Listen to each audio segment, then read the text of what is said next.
back to our Carinine hours, we discussed matters related to national pride and this whole business of patriotism. Earlier on, we were expressing regret over what seems to be an obvious decline in this national pride. And I would say especially among people under 30, or 30s and below, that it's a totally different story from what existed 40 years ago. And part of it, I think, must be due to the fact that there is an increasing number of young Bahamians who feel that they don't count. Yeah. They don't really feel that they matter. That's right.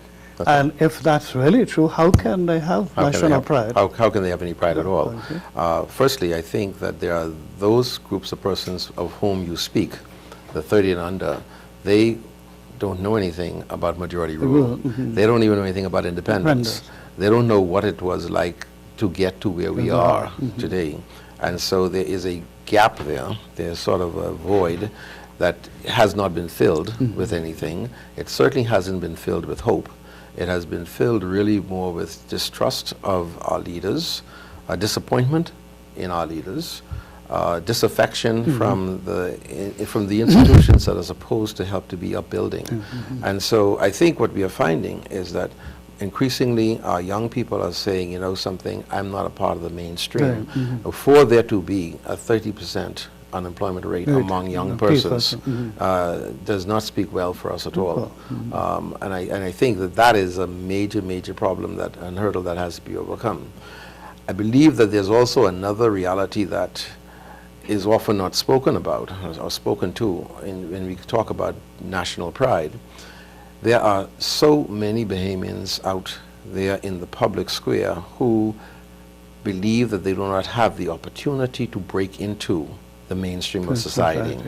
They feel that, and their government has often focused its attention on creating jobs, not creating opportunities for ownership.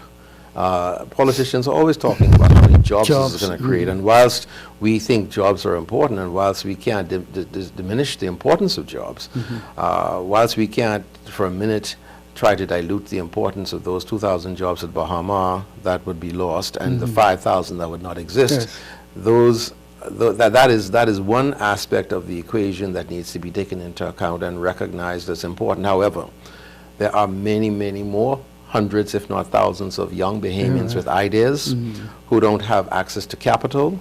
Some of them don't have access to the ability to be able to start a new business. They don't see any opportunities for doing so, and that also leads to a level of frustration. And it also leads to a fact where if the only thing that you can do is hold a job, and there's nothing wrong with holding a job, but if the only thing that you can do is hold a job when in fact you want to be an owner, and you're completely frustrated from being able to engage in ownership, then that exacerbates the situation. And then what is worse is the type of jobs that are offered, because I mean the range is so terribly limited, so that if you don't fit into that, then you have to be unemployed. And there are some people who just are not cut out to be waiters and people helping. And too much of the employment offered by the foreign direct investor is at the lower level. It's subservient. A lot of it is subservient employment. In addition to which, there are some persons who have been working in very good jobs who are now seeing a contraction in the economy, and so that those very good jobs are being whisked away elsewhere. The banking sector is a classic example where hundreds of jobs have been lost over the past few years to places further south, Barbados and Jamaica and Cayman, Turks and Caicos and so forth. And so that's creating, that in and of itself is creating a certain stress level in society, because people are not confident that in the long term or even in the intermediate term they're going to have a steady job. When you combine that with the fact that there are persons who are working in jobs that they don't really like, or they're not they've not been prepared for, or they went to the university to study a particular subject and all they can do is work in another area that's totally alien to them. What happens is that classic Marxist situation arises where alienation sets in. Alienation from the work that you engaged in, alienation from your society, and alienation from yourself. And so those kinds of things breed alienation. They foster an environment where, again, as I said before, the seeds of revolution begin to sow. Yeah, but what troubles me is the fact that our leaders, not just the politicians, but I mean the leaders in the society, the movers and shakers in the economy and the whole, the direction of the nation, seem to me to be totally oblivious to what's going on. And I mean, not only that should not be, I mean, if we really are talking about building a stronger economy and a stronger Bahamas, the people who are going to promote this must be aware of what's going on and must have some real solutions to offer in terms of changing the present attitude. For example, I mean, the lack of opportunity is almost a trademark in our society today, because there's so many areas in which people just don't get the opportunity to function, or there's no place for them. And then if you are a young person growing up in the nation and they say it to you, without verbalizing it, but they say, well, no room here for you. I mean, inevitably, your national pride cannot grow. That's almost like an arid land. Exactly. But the persons who are in the forefront do not seem to be aware of the implications of policies and strategies which are being employed. And I just don't understand why. I believe, Your Grace, that many persons are aware, and many more persons than we realize have proposed solutions to our problems. The problem, unfortunately, is that we as a country, as a nation, tend to take the burden that we have in this country and place it on the shoulders of 38 young men and women, some not so young, but 38 men and women in Parliament, and on the government, and expect the government to be the repository of all knowledge and to find solutions. Increasingly, I've been trying to encourage people to find their own solutions. Don't rely on the government. I've never relied on the government for work, and I hope I never will have to rely on the government for work. I think it's important to create opportunities for yourself through your own entrepreneurial abilities. I think it's important for young people to be encouraged to get into business for themselves. I really marvel at the young men and women I see on the street selling water and peanuts and so forth, because at least they're doing something positive, as opposed to sitting on the side of the street with a handout. And so, yeah, there is a certain degree of ignorance on the part of some of our leaders, and I'm not just talking about political leaders, I'm talking about leaders generally. There's certainly a crisis of leadership in this country generally, and I think that, unfortunately, most of the people who have the solutions aren't prepared to come forward and speak to them, or they don't feel they have the forum in which to articulate them, or they feel that even if the forum exists, people will not hear them, or they will hear them, but they won't act on them.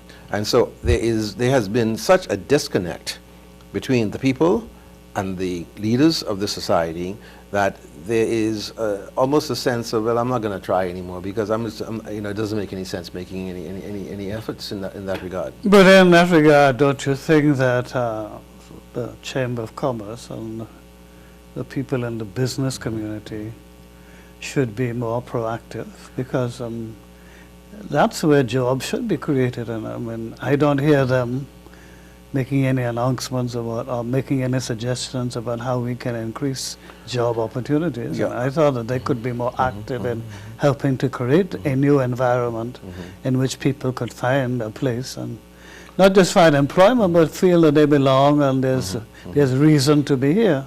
Well, I think a couple of things. There's several things to be said on that front. First of all, I believe that the Chamber of Commerce attempts to be as proactive as it can be. In fact, there's hardly a day goes by when one of the executive members of the Chamber of Commerce is not in the paper speaking to one issue or another.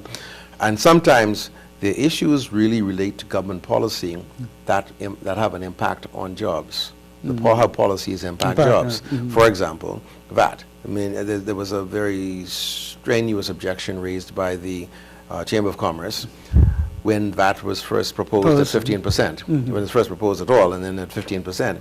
and it spoke to its constituency. It said to the people of this country, my constituents, the business community, believes that this is going to be injurious to our economy. It's going to cost us jobs. It's going to really provide a setback to the country. And so I think the government ought to really look very seriously at how it implements it and so forth and so on. I think they did a fairly good job in that regard. They spoke up and they were heard and they were listened to in that particular instance where the government rolled it back to half of what they were initially proposing. That, I think, was a positive thing.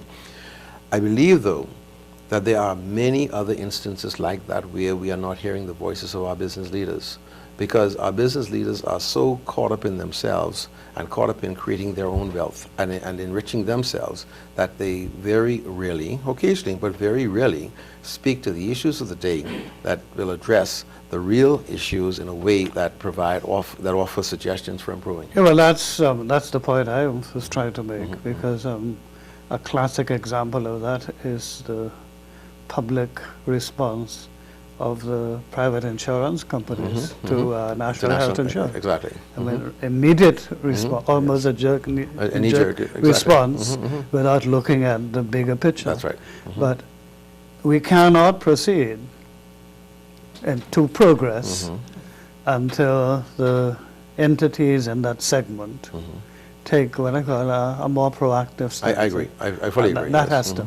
I agree. And that has to be seen, as far as I can tell, as part of our national pride, as part of the national development. That's right. But do you believe that we have a concept now, national? Because I am disturbed by I don't see it in the political sphere. I think we seem to have lost the concept of acting in the national interest. No. We seem to be more. We act now in the interest of the party. Exactly. We really are acting in the interest of vested persons or vested interests. We are becoming a country, I think, of lobbyists who are really propelling or propounding, supporting a proposal that really relates to a particular interest, whether it's a political party, whether it's a particular industry, a particular sector. And I think that is probably where we have gone awry.